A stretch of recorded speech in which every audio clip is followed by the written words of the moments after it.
Oleh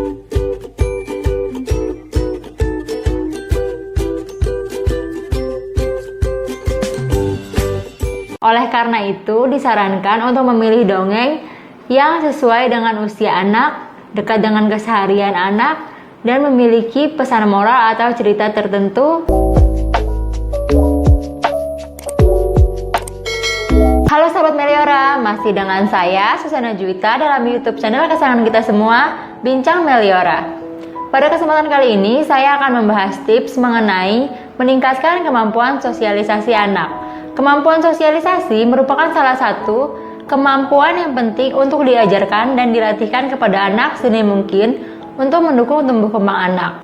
Dengan belajar kemampuan bersosialisasi, maka seorang anak juga akan belajar untuk berinteraksi, berkomunikasi, menyatakan pendapat atau keinginan kepada orang-orang di sekitarnya. Selain itu, anak yang pandai bersosialisasi tentunya akan lebih mudah untuk menempatkan diri di lingkungan sekitarnya, berteman dengan orang-orang baru, beradaptasi, maupun memiliki kepedulian tinggi terhadap kejadian yang terjadi di sekitarnya. Penasaran apa saja tips-tips yang dapat kita praktekkan? Mari kita bahas satu persatu. Semoga dapat dipraktekkan ya. Tips pertama, dampingi anak saat memasuki lingkungan baru.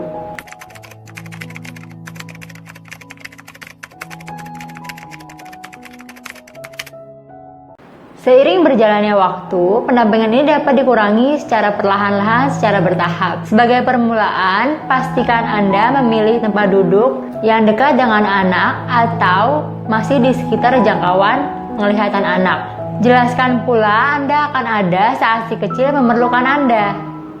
Misalnya, ibu dapat mengatakan, "Nak, kamu bermain di sini dulu ya bersama temanmu. Mama akan duduk di bangku taman sebelah sana. Saat nanti kamu perlu mama ada di situ ya, Nak." Tips kedua, bermain. Bermain merupakan salah satu hal yang tidak dapat dipisahkan dari dunia anak. Bagi seorang anak, kegiatan bermain bukan hanya sekedar hiburan saja. Namun, melalui bermain, anak juga dapat mempelajari keterampilan tertentu dengan cara yang lebih mudah dan menyenangkan. Misalnya, orang tua dapat mengajak anak untuk bermain menggunakan papet. Melalui papet, anak dapat belajar mengenai cara berinteraksi dan berkomunikasi secara dua arah. Selain itu, dengan papet diharapkan anak memiliki media untuk bercerita mengenai hal-hal yang dirasa tidak nyaman saat mereka melakukan sosialisasi dengan orang-orang di sekitarnya. Misalnya, ketika anak merasa takut, merasa cemas, merasa khawatir, atau hal-hal lain yang membuatnya merasa tidak nyaman saat berkomunikasi dengan orang-orang sekitarnya. Hal ini akan membuat kita dapat mengetahui dan membantu anak mengatasi kesulitan yang mereka hadapi. Tips ketiga, mendongeng.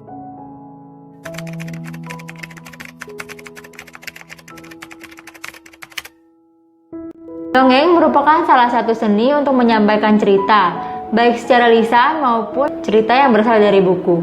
Melalui dongeng, seorang anak dapat mempelajari berbagai hal. Oleh karena itu, disarankan untuk memilih dongeng yang sesuai dengan usia anak, dekat dengan keseharian anak, dan memiliki pesan moral atau cerita tertentu, sehingga anak dapat mempelajari hal-hal baik yang terkandung dalam dongeng.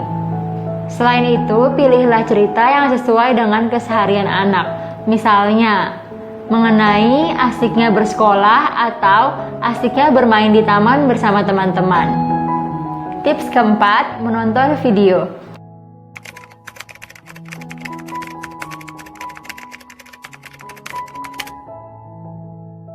Sama halnya seperti dongeng, menonton video juga memiliki peran positif bagi perkembangan anak. Melalui karakter yang diterankan oleh para tokoh, seorang anak juga akan dapat mempelajari atau mencontoh nilai-nilai baik yang terkandung dalam cerita.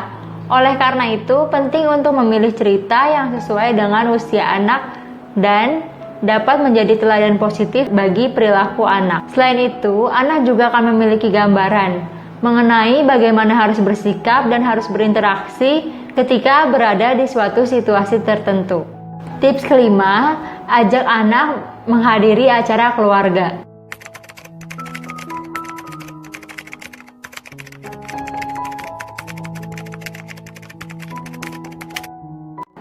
Jangan segan untuk mengajak anak menghadiri acara-acara keluarga, misalnya acara ulang tahun kerabat, acara pesta perayaan hari besar dan berkumpul bersama, atau acara keluarga-keluarga lainnya.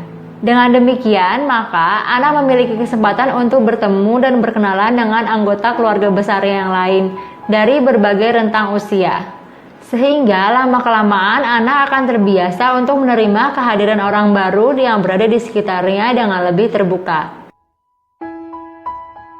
Tips ke-6, ajaklah anak berjalan-jalan di taman.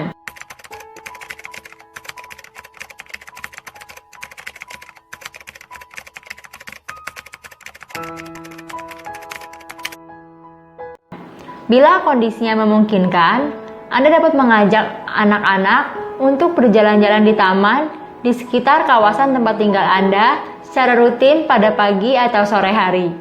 Biasanya pada jam demikian, banyak orang tua lain yang juga mengajak anaknya untuk berjalan-jalan di taman.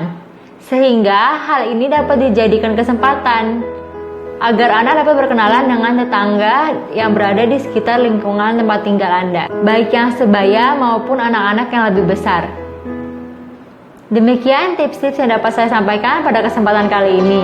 Like and subscribe YouTube channel Bincang Meliora. Share linknya agar lebih banyak orang mendapat manfaat. Terima kasih, salam Meliora. Sampai jumpa pada kesempatan berikutnya.